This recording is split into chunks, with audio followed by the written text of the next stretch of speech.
Welcome to the MHG podcast. I'm your host Stu, and joining me today, well, he's not used to me doing this, but he likes the way I work it. So if he lets me, I want to flip reverse it. How you doing, Brad? What? I'm broken.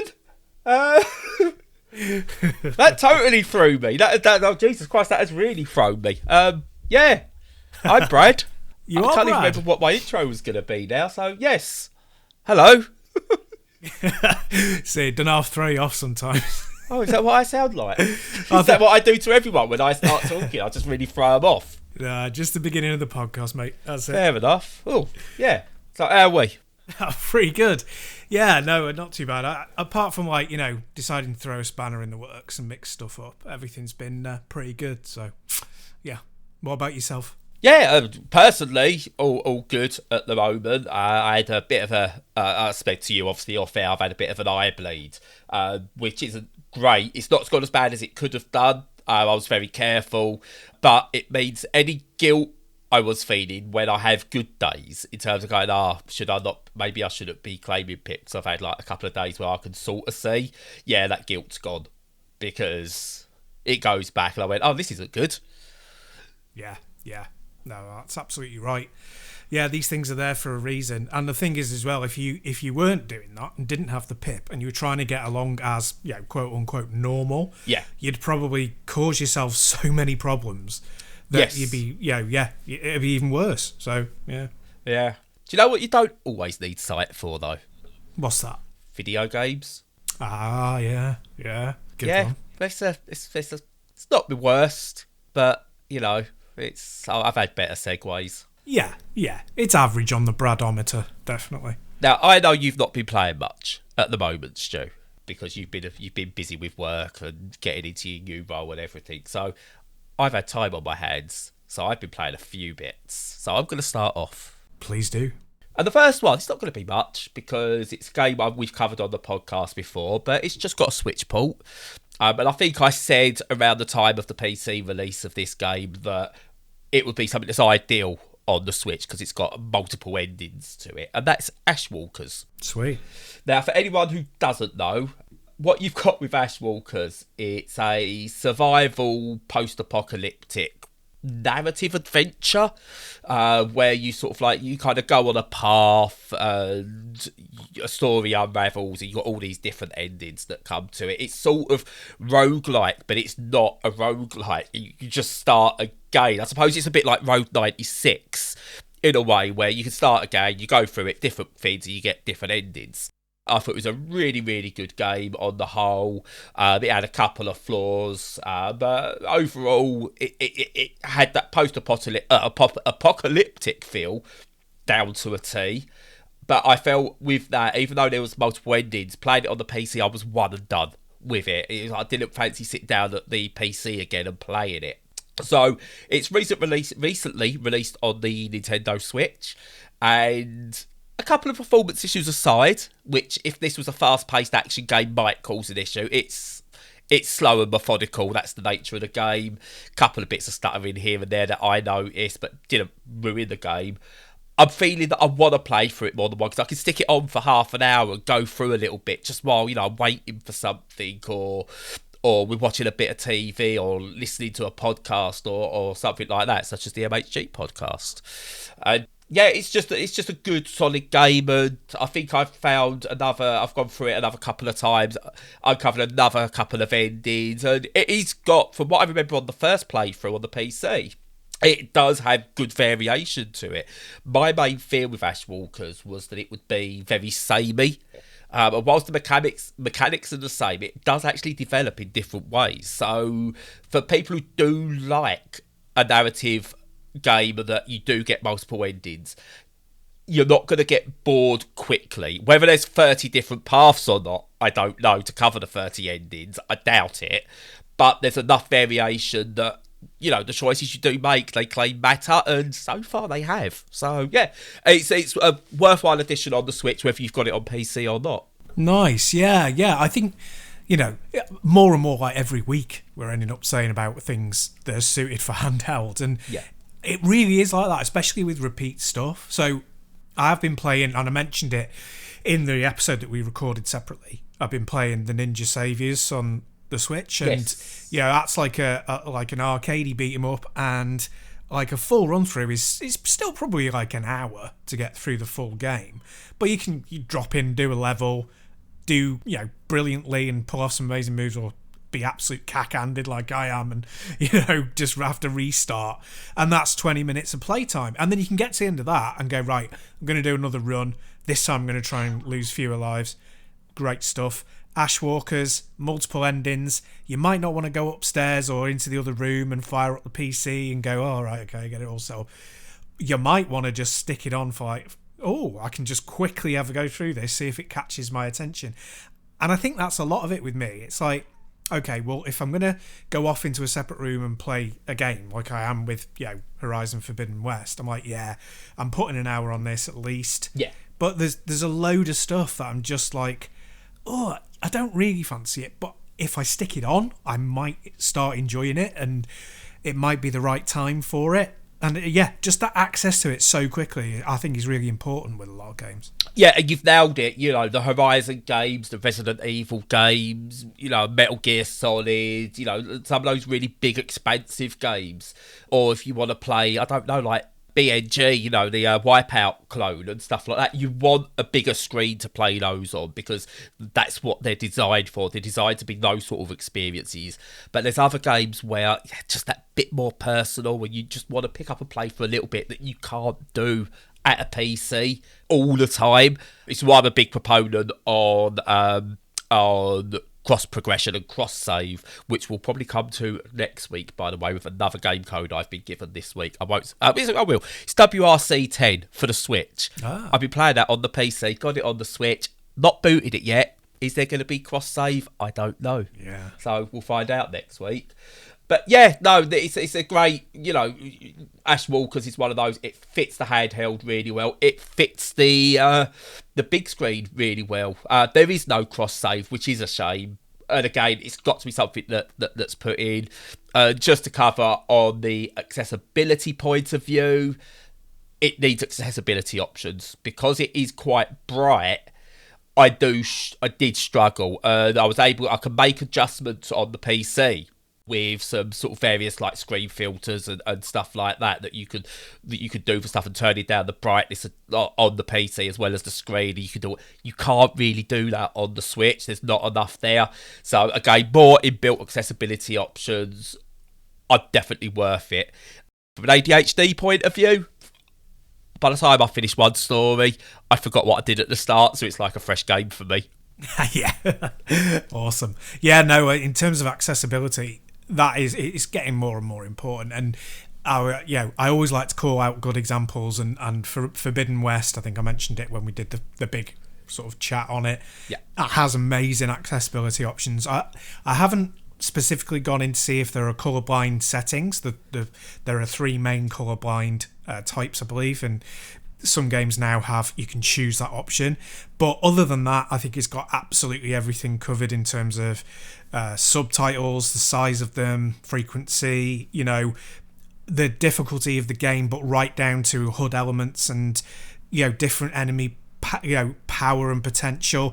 You can just basically tweak it under the hood like you could what you've always been able to with PC, but you had to be an enthusiast. Yeah, they've actually brought that forward into the actual menu options, and it's just absolutely fantastic, and the way it needs to be. Yeah, 100%. And on that subject, actually, while we're on it, just a little bit of house cleaning, public service announcement. At the end of all my written articles now, and not to actually include it in the actual game article itself, I'm actually putting a summary of that particular game's accessibility options as it compares to me. I don't feel I can write on options for people who are hard of hearing or people who have mobility problems or anything like that, because I don't have those issues myself. I can only talk from a visual impairment and ADHD point of view, so that's what I will cover. If anyone listening, or anyone knows anyone who's listening, wants to cover specific accessibility options with games, do get in touch we'll cover them. We'll give you the platform to do so. That's fantastic. Yeah, no, I agree with that wholeheartedly, and we certainly would. And yeah, it's something games need. You know, if you get like comparing it to like other mediums, there aren't very many, particularly not in the kind of play space where it's fully audio, visual, and manual at the same time. Yeah. And you know, each one requires synthesis. It has to all be linked together and working well. And it's comparatively easy to sort out. You know, it's not that difficult to do by thinking of it from the beginning of your creation of the game. Yeah. Of like, I just expose all of these options, you know, I just expose them to the user. And if you build that into your process... Yeah. Then they can do it right from scratch. But no, I think it's great that you're putting that in the reviews and stuff. That's really excellent. And I saw, just to cover one last point on this, is I can't remember who it was, but it was somebody who's prominent on Twitter who has a disability. What they basically said is, look, what we're asking for, we're not asking for you to build your game around disability. No one's asking for that. What we're asking for is you to actually consider what you can do to help disabled gamers at the beginning of the process, so you do not have to try and then add it later and potentially break something. So for a visual impairment, it could be, right, how can we do text? What can we do with text to make that so someone visual could like with visual impairment could do it? Can we add basic voiceovers? Can we do text like font size increases? And then when we build our game, we go, right, okay, instead of having minute speech bubbles, maybe we actually have the option for text dialogue boxes instead, where the size can be changed and the background can be changed. You build that in at the start. You haven't then got to try and patch it in and break something. Yeah. So make those considerations at the start. That's all disabled gamers are asking for. We don't expect every game to be suited for every single person, but more games to be suited for more people. Yeah. That's absolutely right. Yeah, without a shadow of a doubt. And the earlier you start in the process and thinking of it in your thought process and development, the more easy it's going to be for you. Yeah. Yes. So, Mr. Anderson, I believe you've got something that you want to talk about. Yeah. Well, funnily enough, I was going to have a game to talk about because I was going to talk about Marvel's Guardians of the Galaxy, which has not long come out on Game Pass. So I went to play it this morning because my time's been difficult, and every little free bit of gaming time I've been sticking on Forbidden West, and it's we're up to like 40 hours on that now or something crazy. And that's just what you've been talking about it for. Yeah, that's just me ranting on about it. I have to though. Somebody has to, because everyone else is ranting on about Elden Ring. There has to be a safe space on the airwaves where somebody actually still speaks about Horizon. But so what I did was I stuck on my PC this morning after I'd been out for a walk to play Guardians of the Galaxy. And not only did I have a weird problem with my PC that took 15 minutes to sort out, then there's like 15 minutes of intro of the game where it's a little bit like Life is Strange, where you're just wandering around a room looking at particular objects, which is fine if you've got time, but it's kind of like buggeration, you know what I mean? I've not got time for this. So that consumed all my time and I couldn't do it. But on the flip side, I've been like so invested in sorting certain stuff out from a retro side of things that I've got a big topic, which is the Neo Geo AES, which I've rebought after 20 years, I think, nearly. I got one in, I think it was either 2003 or 4. I think it might have even been 2002, God knows. But 2003, so you're nearly 20 years. Yeah.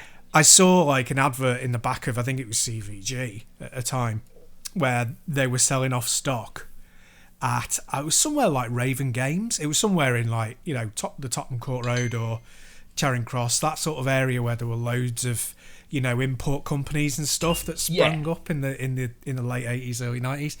And they were selling them off, and it was like 175 quid for an AES with a stick and a memory card and an unboxed game. And I was just like, phoned up my mate Mike and went, look, just do it, jump on it. And we both did, and we both got them. And over the years, probably only over the course of about 2 or 3, I ended up buying some of the biggest games. So I got like Metal Slug 3. I had Garou Mark of the Wolves. I had Pulstar, Viewpoint. I had King of Fighters. Want to say I had a few of them, but I had 97, which is probably the best. And yeah, I amassed this pretty decent collection of about 12, 14 games. And it was like buying one every few months, and they were about somewhere between, most of the time it was about 100 quid. And then there would be the odd one that was about, 200 or 250. And the most I paid was about 320 for Garou, which now all of those are worth like, literally thousands of pounds. But no wonder you're on a podcast called Mental Health Gaming. If you're spending that much on a game. Exactly, that's crazy. So yeah, no, that's never going to happen again. I would never. I mean, I would spend 300 quid on a game. I would do that. So I'm hoping Mel sat there listening, looking at you to go, "No, you bloody won't."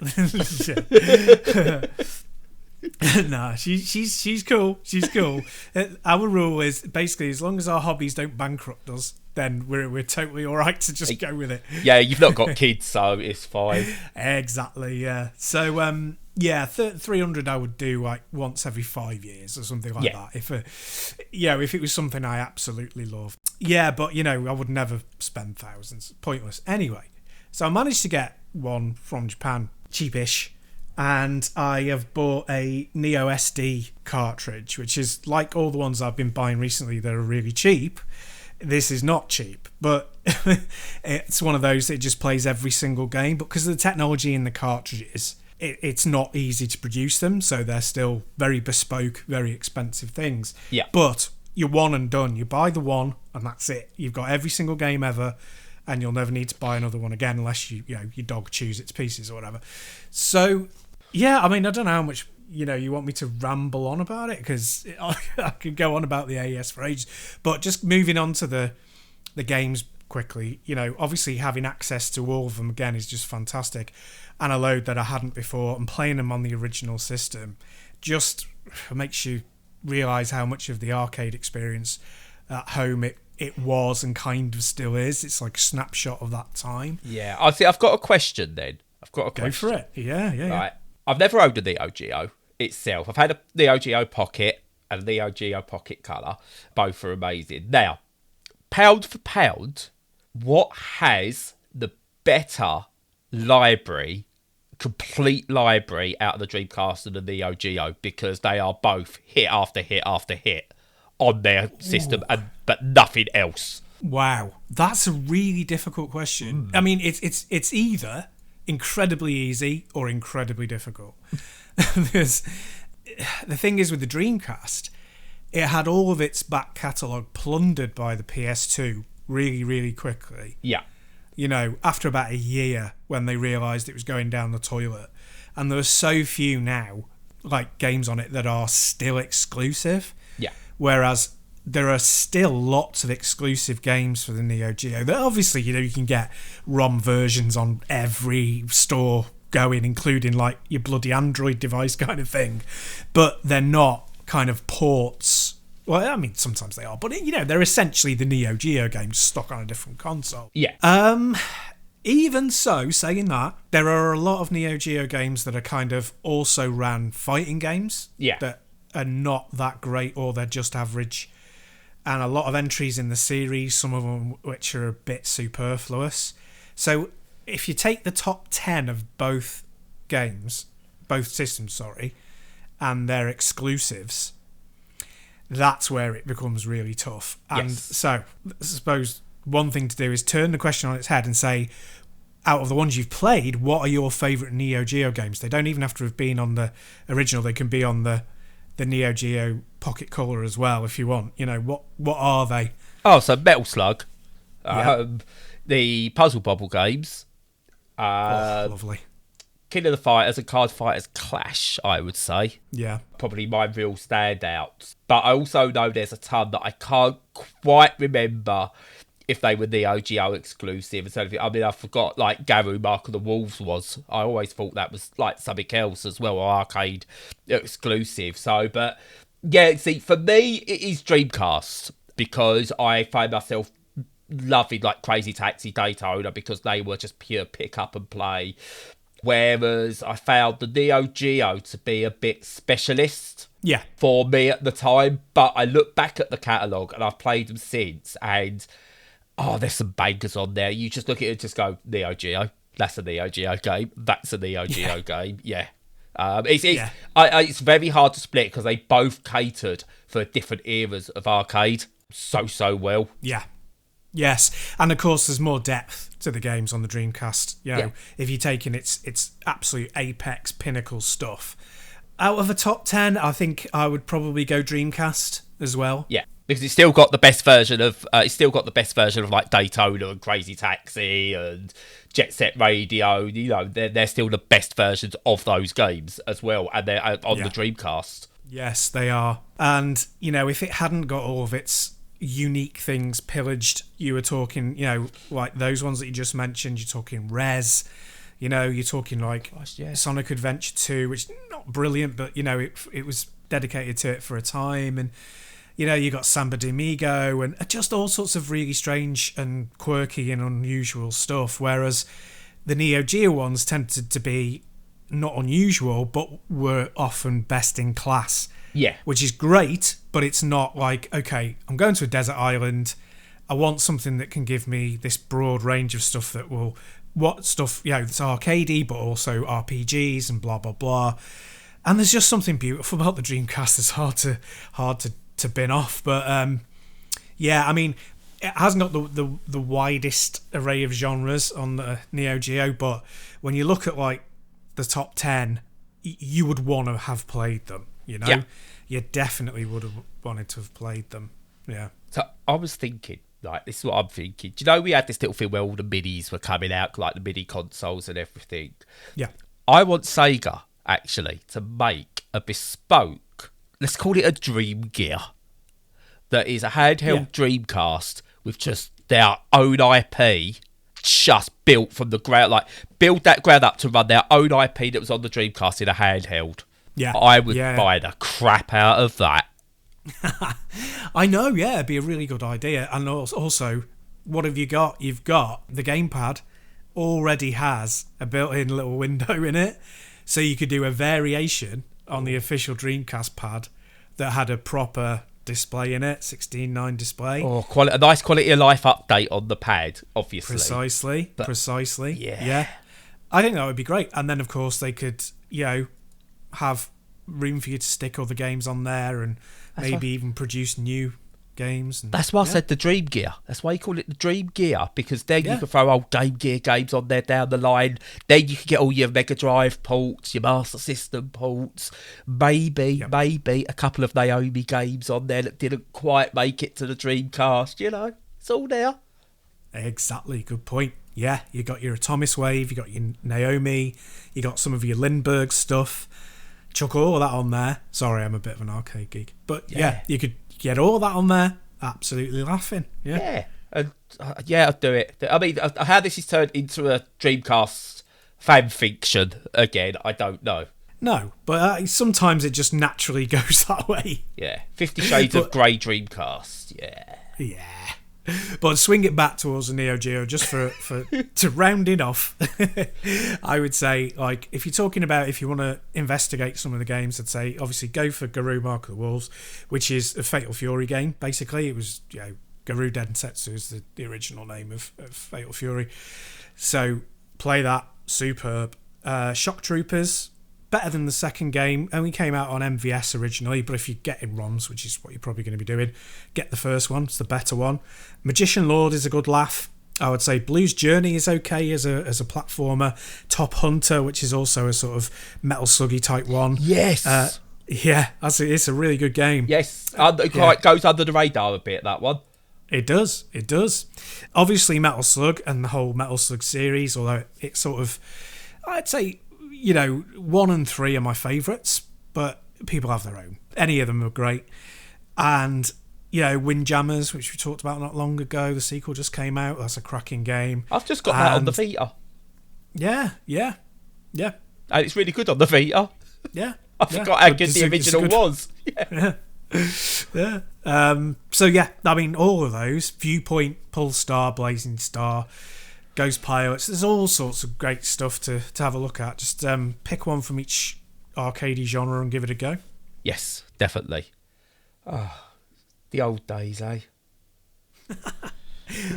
Honestly, I think we're in the best. Whenever anyone says what's the best age, the best period of time for games, I'm just like, now. It's right now. Because you can play it all. You can play everything. Yeah. There's nothing you... I mean, there's some broken ROMs on old arcade games, but there's pretty much nothing, if you want to, you can't play.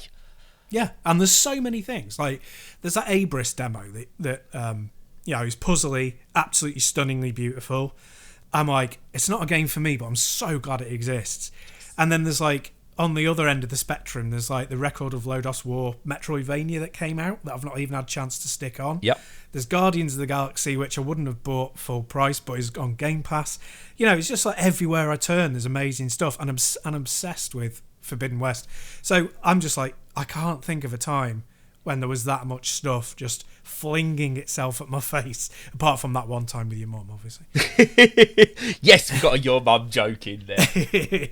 But all we need now is Jules from What Culture to go, that's my one per list. Yeah, he stopped doing that now, though, which is fair enough. But yeah, that is, yeah. But he's good. He kind of he done it, and it was funny because it was tongue in cheek. But I think he realised that with the way the world was going, or the way you had the Me Too movement, he kind of went, maybe I shouldn't, and he stopped it at the right time. Especially he's big on mental health as well. I love the way he finishes all these videos. Yeah, he does that, doesn't he? Yeah, top guy, really top guy. I might try to see if I can get him on the show one day. Why not? And put us to shame. He's a good host as well. He's got something about him. He's infinitely listenable. He is. Yeah, him and Adam Cleary are my favourite ones from there. Yes. Right, moving on before we do too much of promoting the other people. I've been playing another post-apocalyptic game. Now, in post-apocalyptic worlds, you can either trundle along and try and survive, as you do, like in Ashwalkers, or, you know, your metros and things like that. What's the other thing you can really do post-apocalyptic? You can always farm. Yeah. They love farming. They love farming in post-apocalyptic worlds. And so I've been playing the game. It's been in early access since 2020. It's a game called No Place Like Home.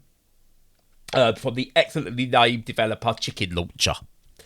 Nice.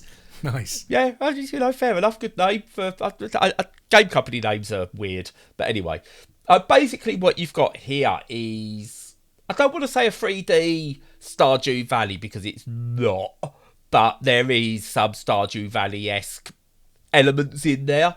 It's still in early access. This is No Place Like Home, and I've been playing it. And basically, it's a crafting, post-apocalyptic, survival, farming sim with RPG elements. So you go out, you explore the environment around you, you find items as you're out and about, and you craft, you use that to help build your farm up, and you try and survive and restore everything around you. So you try to make your farm better to try and sort of like improve the world around you.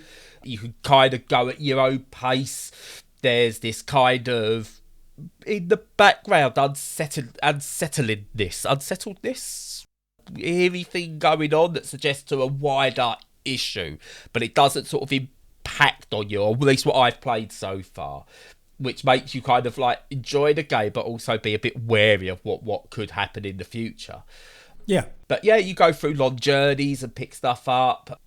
And you've got to go, like, you might go to somewhere and it's like really cold and really icy. You've got to consider what you like there. And then there are some enemies, nothing that really causes an issue. There's lots of chickens and cows and things like that that's going on. And any chicken launchers though? Not that I've seen.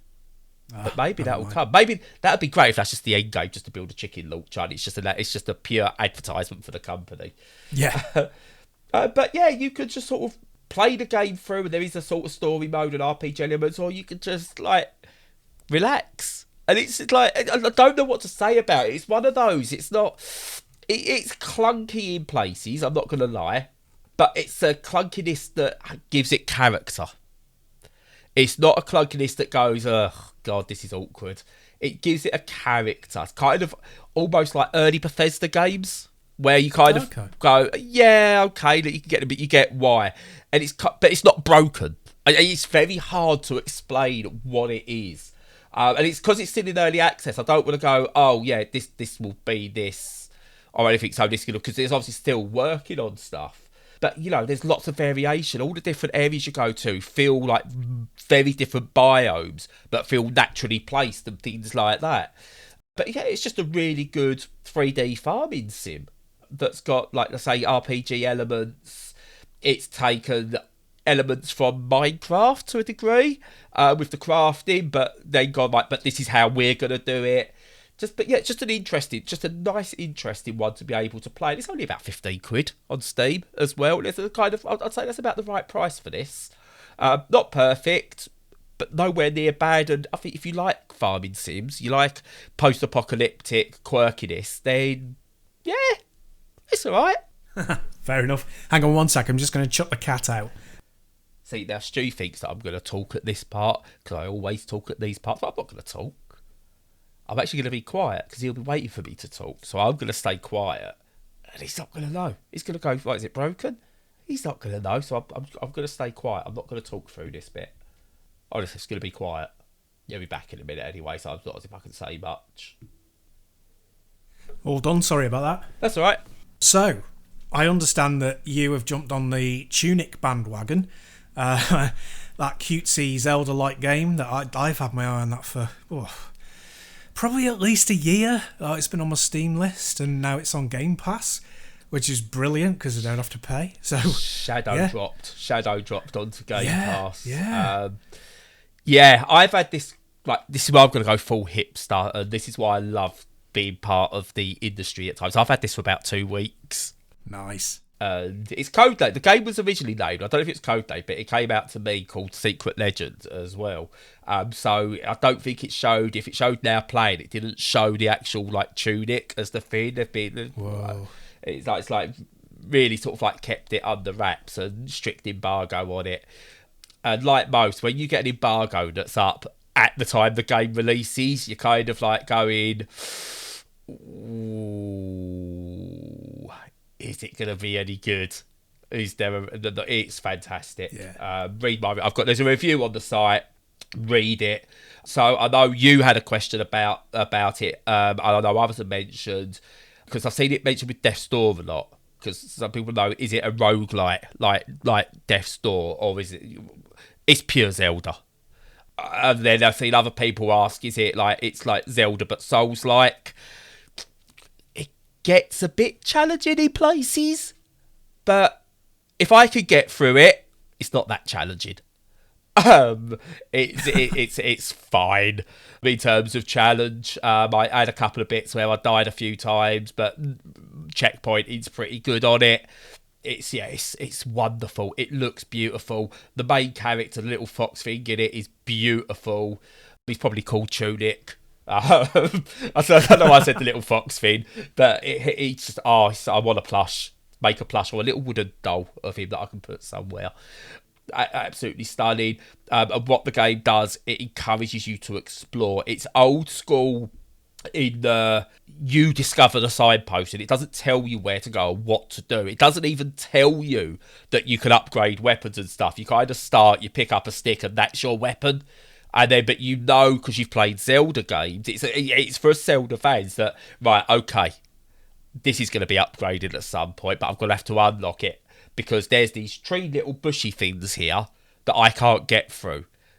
I'm going to be able to get through those at some point to get to those stairs that I can see. But then it hints at other little places. You kind of get to a point early on, and I put it down after the first 30 minutes because I just went, what have they done? I don't get this at all. So I left it and they went back to it a few days later with some trepidation, put it on and just hooked me in because I accidentally found a hidden path that wasn't as hidden as I first thought. And it just, these little subtle clues to things that it does. They're not, you can't even say, oh, there's this subtle clue. It's just so subconsciously done that you go, right, okay, I can't go that way because I keep dying that way. So I've got to brute force it this way because maybe I've got to go this way because this signpost is in English. This signpost is in whatever the language they've written is. So I'm clearly not meant to go that way, but this one's in English, so I've got to go this way, but I can't go this way, but maybe I'm missing something because I found a hidden path over there. So there's got to be a way through it here. And you kind of unravel it. And then you kind of remember those little tricks you found as you go further and further. And the difficult enemies get easier and easier. And you know, you've got the Souls-like unlocking like shortcuts and stuff like that you also get in like those classic Zelda games. And it's just brilliant. Absolutely wonderful. And it's my favourite game of the year so far. Whoa, nice. Yeah, no, it sounds really cool. One question, does it have a stamina bar like the Souls games? Right, so it has a stamina bar, but you can turn it off. Oh, can you? Yes. Oh, right. So you can commit your moves as many times as you want if you turn it off, yeah? Yeah. Now, to be honest, even when I had the stamina bar on, because I wanted to play it in its purest form as the developers intended, etc., etc., I never found the stamina bar getting in the way. All it meant was that I couldn't button mash, which I think they've done it in a really clever way. So the stamina bar means you can't button mash your way through. It's telling you've got to look at your enemy patterns and how they're attacking, rather than just going hell for leather through it, which is really, really good. But what they've done is some people, obviously, from the accessibility point of view, and this is where I suppose the mobility issues comes into it, cannot time things correctly or might need to button mash their way through, and you can switch that off, which is brilliant. And there's also a no penalty, like sort of no fail mode, so you can't fail anything, so it doesn't like reset or send you back to the start or anything like that. It's not a roguelike in any way, shape or form, but if you want to turn it so there's no failure to it, there's that option as well. Yeah, it's honestly, I cannot recommend this game enough. Well, I'm sold. That's really cool. So I'll try it both ways and see which one works for me. But that's fantastic. Yeah, no, I'm really, really looking forward to it. And there's no Switch release planned at the moment, is there? Nope. Yeah. PC and Xbox. Now, we know Microsoft are in bed with Nintendo on certain things, so maybe down the line. But honestly, I'm not 100% sure the Switch could handle it. Yeah. That being said, when you look at what they've done with not Link to the Past, was it Link to the Past? What was the one they released on the Switch? What, Breath of the Wild? No, the other Zelda one. The remake of the Game Boy one. Oh, yes. Oracle of... No. It was Link to the whatever. What was the Game Boy one? I forgot what it's called. Yeah, that looks spectacular. So maybe I don't. This is the purest Zelda game since those classic Zelda games. It's brilliant. Yeah, I can't wait. So, I mean, I might give it a quick go and then leave it for Steam Deck. But the amount of things I'm leaving for Steam Deck is just piling up. Yeah. But no, it's so good. It's so good. I said I told myself I was going to spend no more than a couple of minutes on it, but it's so good. All right, well, I'll drag you kicking and screaming away from that topic then. So what else have you been playing? So, I've got two genres that are my absolute favourite. Puzzle games, obviously my top genre. My other favourite genre is FMV games. I could spend hours waxing lyrical about what Sam Barlow's done with her storytelling lies and the soon-to-be released Immortality, which just looks spectacular. But there's a company out there that has turned FMV games into their speciality, and that's Wales Interactive. Yeah. And they've just brought out a game called Who Pressed Mute on Uncle Marcus. Now, unfortunately for you, Stu, it's not Who Pressed Mute on Brad. Damn it. Okay, so I'm gonna continue talking. Now, you can edit something in there. You can press mute on me. I could go on talking, and this whole bit could be muted out if you wanted to. I don't know. Whatever you want. I'm not maybe spoilers.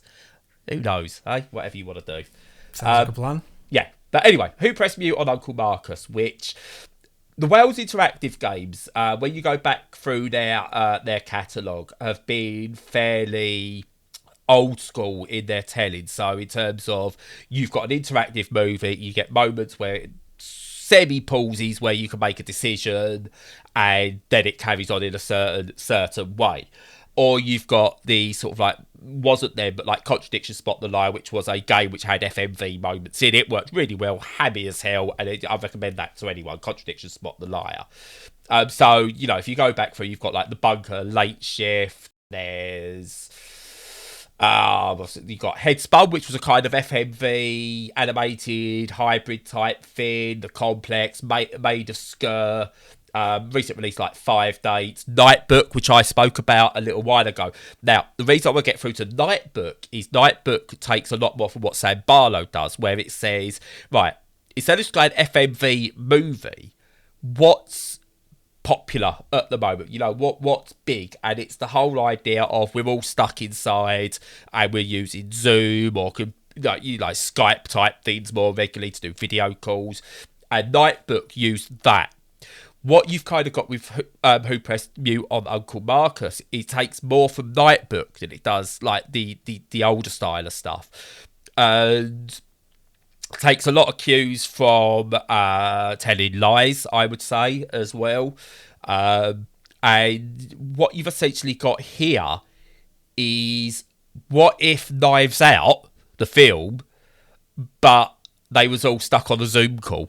Oh, right. So, like, the story of it basically goes, Uncle Marcus has been poisoned at a family gathering, and he calls you up just as you're about to go. You're trying to avoid doing a family quiz on Zoom or whatever the equivalent is in the game, and he calls you up and goes, "Oh, I need you to go to this quiz because I need you to investigate a murder." And she's like, "Oh, whose murder?" And he goes, "Mine." It's like, "Okay, I've been poisoned. Doctor says I've only got hours to live." So dramatic. And then you've got to join in this family quiz of a bunch of risible characters. You know, they're all vile human beings, a lot. And you've kind of got to interact with, do the quiz, get them to do quiz. You team up with different ones. You've got to piece together all the information and then make an accusation as to who the murderer is. But it comes together really well. As I said, if you see the film Knives Out, it's kind of like that in terms of there's investigation, it then unravels. Or it's, Cluedo for a modern age. It's the only other way I could put it, but it works really, really, really well. The acting is that right balance of done well, but also hammed up. But not to the point where it's laughable. You kind of go, like, the actors here are putting everything into this to make it entertaining, but they've not gone over the top with it. And yeah, it works really, really, really well. And I say, I love these games. I absolutely love these games.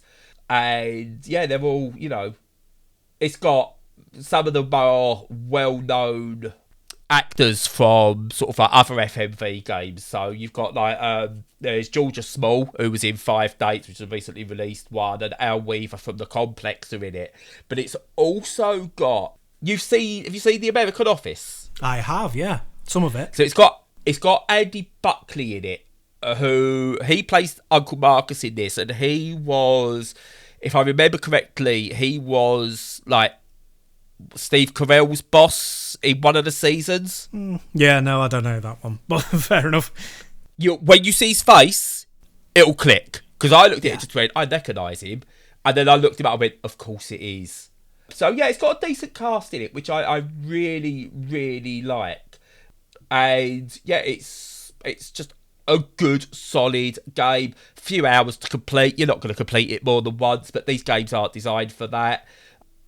You might do it again. Like, do you know, sometimes you watch a film and then go, do you know what, I fancy that film again in a few years. It's kind of got that feeling to it. I might go back to it in 2-3 years just to give it another go, like I've done with like The Complex and The Bunker before.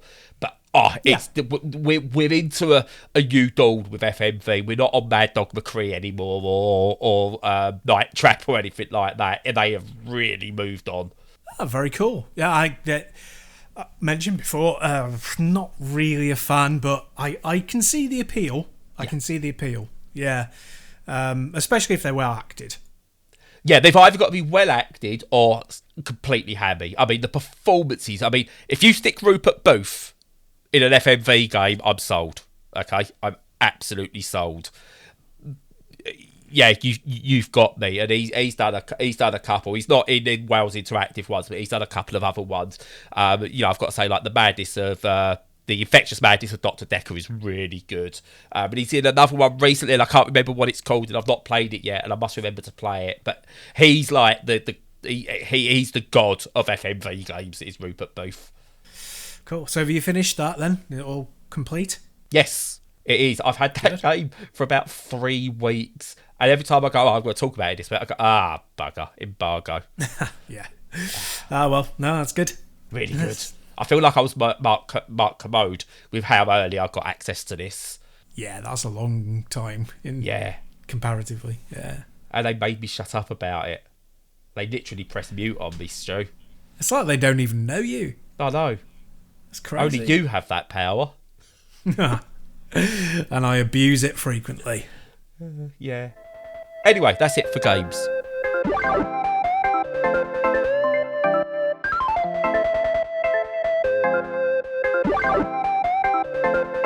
So, while we've got a little bit of time, very quickly want to cover, again, just the state of the world, but the moments of humanity and joy that are happening whilst it all just goes to crap around us. And starting with, and again, I am so bad with names, I am so sorry, but the zine, what's her full name? That's it. Nazanin Zaghari Ratcliffe. Jesus, I was trying to get that right. She's been released and she's come home, and the videos and the photos, and how she's got just the most comforting smile of just look at it and go, how are you so calm? How are you smiling so calmly to be released? She doesn't look a state. Which is what I would be if I was released after sort of like that long and stuff like that. But she's been allowed home, and that's beautiful to see. You see what Ukrainian families are doing for each other. You got there was footage going around of a little Ukrainian girl singing a frozen song in Ukrainian, and it's just beautiful to see. But also left me in tears because she was about the age of my daughter. My daughter does that. But this young girl doing it in a bunker, essentially, is just horrible but beautiful to see. And one of the good things not good things, but one of the positive things that I think comes out of war is how everyone suddenly becomes leftist. Yeah, it does often swing, yeah. It's kind of like, and seeing like the reaction, the government has said no to people coming in, and as a country, we crashed servers going, we'll sponsor a Ukrainian to come in. Yeah. Again, what I would say is, can we do the same for Afghanistanians, for people from Yemen, Syrians? Can we do that for them as well? Not just people with white skin, because it doesn't make it more real because they're white, as I've heard people say. No, it's not because they're white, it's because they're from Europe. It's still because, let's do it for more people. Yeah. Let's just open ourselves up a bit more. Totally. Queen's moving out of Buckingham Palace. There's a few rooms there. Oh, yeah, I'm sure they'll give them over right away. What a way that would be for the Queen to go out, though.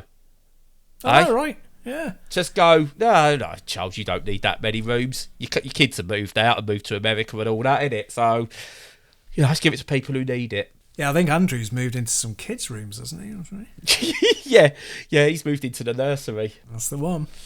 Oh, dear. But I'd rather see refugees, not refugees, let's not call them refugees. I'd love to see people who have come to this country who need to get from where they are, human beings, given the rooms that need them, not the dirty pedo prince. Yeah, that's right. Absolutely. But yeah, it's horrid what's going on in the world, but it's honestly, the moments of humanity, search them out. Search out moments of humanity, because it does make you feel there is hope. And also to make housing free. I will always jump on that horse. Turn high streets, office buildings into free accommodation. Job done, innit? Yep, totally agree with you. Totally agree. And if anyone questions that in any way, just turn into a 5-year-old child and just answer every objection they have with why. When they go, we can't afford that, go, why? Yep. Because it will cost too much money, but money's fake, innit? Absolutely. Yep. Yeah, but fake no. construct. Yep. Let's do some good in the world. Also, after this one's done, which will probably be for a while, can we then just have a break? Just a few months of just getting on with it. Yeah, where nothing completely hideous happens. Yeah. A little bit of downtime, please. Yeah. Yeah, you kids don't know how good you got it. Well, no, they don't, because my daughter's never known it good, because she's only ever known the world in crap. Yeah. You know, she understands social distancing at 5. And it's like, she shouldn't. Well, that's good, because most adults don't, based on me going to the shops. No, there is that. But, you know, now we're at a stage where my 5-year-old daughter, half her life has been spent in turmoil around us. And that's ridiculous. Yeah. And I know there's obviously these other kids that are beginning to understand the world now, 2-3 years old. That's all they've ever known, completely. I know. Yet they somehow can turn it into fun and smile and be jubilant, because we should all act like kids a bit more. Let's not grow up. Well, you and I haven't really, have we? So no. I don't know what I'm saying now. I've kind of gone, so I'm going to shut up. Yeah, I think that's, probably the right time. So that's good. No, 5 minutes ago was probably the right time. That's why we've got editing software. And the mute button on Uncle Brad. Actually, that's what we should call the podcast. Yeah. Who pressed mute on Uncle Brad? There you go. Yeah, let's do it. So, mute buttons aside, hopefully you'll have a good week to come. Follow all our content on all the socials. Join the Discord if you feel moved to. Lots of great discussion going on there. Apart from that, have a great week. And if you can, stay safe and stay sane. I should have done the outro.